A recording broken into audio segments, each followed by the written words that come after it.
This is William Michael of the Classical Liberal Arts Academy, and in this video what I would like to do is provide students with an introduction to the study of classical ethics. So we can consider this our first lesson in classical ethics, and it's going to be an introduction to the study of ethics. And for this introduction, we're going to read together from the writings of St. Thomas Aquinas, where in his own commentary on Aristotle's Ethics, he provides us with an introduction that I think is very helpful. So we're going to read through this together and talk about it a bit, and this will provide us with the perfect introduction for the study of classical ethics in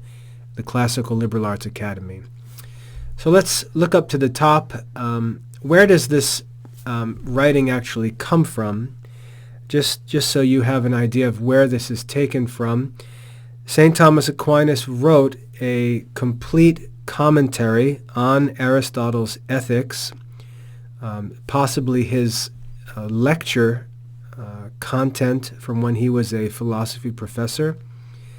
And in the very first lesson on the ethics, at the beginning of that first lesson, St. Thomas provides this introduction. So this is just the very beginning of St. Thomas Aquinas' commentary on Aristotle's Ethics, if you'd like to look that up. So let's read through this together, and we'll just stop and comment just to make sure everything's clear. But our goal is to simply read through this introduction from St. Thomas as we prepare to get started with Aristotle's Nicomachean Ethics. So let's go ahead and start at the top here. St. Thomas writes, "As the philosopher says in the beginning of the Metaphysics," and by the philosopher, of course, St. Thomas is referring to Aristotle. "As the philosopher says in the beginning of the Metaphysics, it is the business of the wise man to order." It is the business of the wise man to order. And this is important because if we think back to the book of Genesis, when man is created, God creates man in his own image. He gives him a soul that will never die. He gives him the faculties of understanding and reason and free will, and he makes man a creature in his own image. And the purpose for which he gives man these special powers is so that man can do God's will. And he commands man to rule over the earth and subdue it, to have dominion over all of the beasts that God has created, over all the plants and animals of the world. He sets man over all of his creatures with this as his purpose, to order them, to order them. That is man's occupation in creation. And so it's great to see Aristotle writing in his opening of the Metaphysics that it is the business of man, or it is the business of a wise man to order. It is the business of the wise man to order. The reason for this is that wisdom is the most powerful perfection of reason. Wisdom is the most powerful perfection of reason, whose characteristic it is to know order. It's the faculty of reason that's given to us that makes us able to know order. So it's that faculty, that power that God has given to us by nature that gives us the ability to know order. And when we cultivate that power, when we develop that power, as we're going to read about in a minute, as we develop that power, we get more and more effective at being able to know and order. So this is the work that man has to do. He's given this natural power, this raw power, and he's got to cultivate it to fulfill his potential. Wisdom is the most powerful perfection of reason, whose characteristic it is to know order. Even if the sensitive powers, that is, the power of our senses, as opposed to the power of reason, the power of our senses, even if the sensitive powers know some things absolutely, and that word absolutely means by themselves. If you think about how the senses work, the senses don't allow us to observe a multitude of things. They allow us to observe one thing by itself. We can look upon a thing, we can touch a thing, we can taste a thing, smell a thing, listen to a thing. We can perceive an individual thing absolutely, without any reference to anything else, by itself. We can study a thing by itself through the sensitive powers. The sensitive powers know some things absolutely. Nevertheless, to know the order of one thing to another, is exclusively the work of intellect or reason. So it is the business of the wise man to order, and wisdom is the most powerful perfection of reason, and it's the characteristic of reason to know order. And even though our senses are able to perceive and observe things, our senses are not able to discover or discern the relationships that exist between different things. That power belongs to reason. Now, a twofold order is found in things. So as we're talking about the fact that it's the business of a wise man to order, a twofold order is found in things. There are two kinds of order in things. One kind of order is the order of parts among themselves. One kind of order is the order of parts among themselves, or the relationships between parts among themselves. As the parts of a house are mutually ordered to each other. That's the first kind of order. Parts as they're ordered to one another. The second order is that of things to an end. Things to an end. So the first kind of order is parts ordered as they relate to one another, to other parts. And the second kind of order is the order of things to some end or purpose. This order, the order of things to their end, is of greater importance than the first order of things to one another. The order of things to their end is more important than things to one another. For, as the philosopher says in the 11th book of the Metaphysics, the order of the parts of an army among themselves exists because of the order of the whole army to the commander. So we really can only understand the relationship of things to one another when we understand their relationship to their end. That's what actually explains for us the order that exists between them, or the order that should exist between them. Now, order is related to reason in a fourfold way. Order is related to reason in a fourfold way. We read that it belongs to reason to know order. And here we learn that order is related to reason in a fourfold way. First of all, there is one order that reason does not establish. Reason does not establish this first order, but only beholds it or observes it. Such is the order of things in nature. Such is the order of things in nature. The order that exists among things in nature is an order that reason does not establish, but simply beholds. That's the first way in which order relates to reason.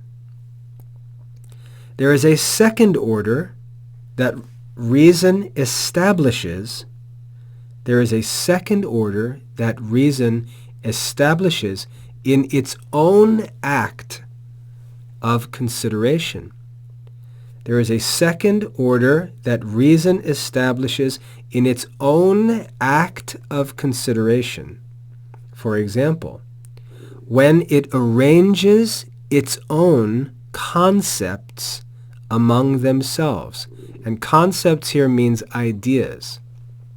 So reason establishes an order among its own concepts, among the ideas that exist in the soul, and the signs of the concepts as well, that is, words.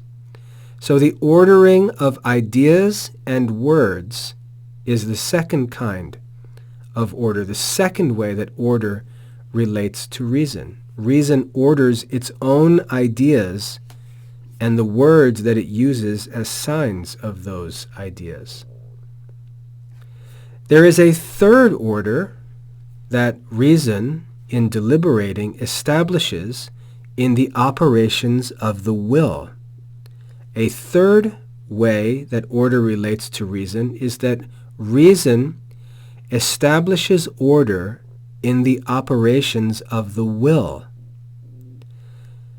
And there is a fourth order that reason, in planning, establishes in external things. That is, in things outside of the soul. In external things which it causes, such as a chest and a house, things that reason actually works to arrange in things outside of itself. So the first kind of order, reason does not establish it, but simply observes it. And this is the order of things in nature, outside of man, but in nature. The second order is within man, as reason establishes the ideas and the names of those ideas in his own soul. That's the second kind of order, inside of man, within his own soul. The first kind of order was outside of man in nature. The second kind of order is within man in his own soul, where he orders ideas and words. The third order is also within man, and it is established by reason, where man establishes order in the operations of his will, the ordering of his will. And then fourthly, another kind of order that exists outside of man, but not in nature. There is a fourth order that reason, in planning, establishes in external things which it causes, not which nature causes, but which man causes, such as a chest, where man takes natural resources and orders them to produce a chest or a house or any other thing that man makes. Man orders the materials to produce some desired product. So these are four kinds of order. Now, what St. Thomas explains in this next paragraph is what's most important for us here in this introduction. St. Thomas explains that because order relates to the will in these different ways, different branches of philosophy emerge that relate to each of these different ways that order relates to reason. So these philosophical sciences are not random. We don't simply select some topics that we're interested in. These are necessary topics based on the relationship between order and reason. These are necessary subjects based on the relationships that exist between order and reason. The operation of reason, St. Thomas says, the operation of reason is perfected by habit. The operation of reason is perfected by habit. What that means is that while God gives us the natural power or the faculty of reason by nature, it's not developed. It's just like our muscles. God gives us muscles in our body, and they have the potential to become very strong, very flexible, very agile, and so forth. It's for us to develop those muscles and allow them to fulfill their potential. Just as the muscles are developed by habit, by training, by discipline, and so on, so also the operation of reason is perfected by habit. That is, reason has to be worked upon by man and strengthened and made to fulfill its potential. Because the operation of reason is perfected by habit according to the different modes, and modes means ways, and it refers back to the fourfold way. Because the operation of reason is perfected by habit according to the different modes or ways of order that reason considers in particular, a differentiation of sciences arises. This is where the different philosophical sciences comes from. It relates to these different modes of order, or these different ways that order relates to reason. This leads to the different philosophical sciences.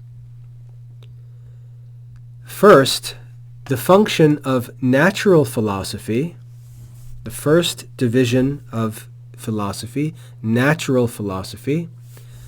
The function of natural philosophy is to consider the order of things that human reason considers but does not establish. So the first of the philosophical sciences is that which relates to the order of things that man considers by the use of his reason, but does not establish. And this is called natural philosophy.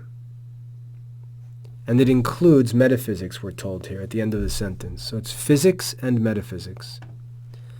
Second, the order that reason makes or establishes in its own act of consideration pertains to rational philosophy, or logic. So the science by which we study and learn how the mind orders its ideas and words that are used as names of those ideas, that's the study of rational philosophy, or logic, which properly considers the order of the parts of verbal expression with one another, and the order of principles to one another and to their conclusions. Thirdly, the order of voluntary actions, the order of the will, the order of voluntary actions pertains to the consideration of moral philosophy. So natural philosophy is the science that pertains to our observation of the order that exists in the natural world by means of human reason. Rational philosophy is that order which reason observes in itself, basically, in the ordering of its ideas and the words used to signify those ideas. Moral philosophy is the science that deals with the order that relates to our voluntary actions or our will. And then lastly, the order that reason in planning establishes in external things arranged by human reason pertains to the mechanical arts. The mechanical arts. The order that reason establishes in external things brings us to a science, or we should say an art of mechanical works and projects. So there are 4 divisions of sciences based on the relationship between order and reason. Natural philosophy, rational philosophy, moral philosophy, and then mechanical arts. So we see that these philosophical sciences are necessary in their identity, necessary in their number. They're necessary. Lastly, to bring this to a close and to finish our introduction to classical moral philosophy or classical ethics, we focus in on moral philosophy, where St. Thomas writes, "Accordingly, it is proper to moral philosophy, to which our attention is at present directed, to consider human operations insofar as they are ordered one to another and to an end." It is proper to moral philosophy to consider human operations insofar as they are concerned with one another and to an end. And this is going to be our study in classical ethics. We're going to study human operations, or voluntary human operations, as they are ordered to one another and as they are ordered to their end. So this is going to be a very challenging study, but St. Thomas here gives us a good idea of what moral philosophy is and also what the other philosophical sciences are, what natural philosophy is, what rational philosophy is, and where the mechanical arts come from.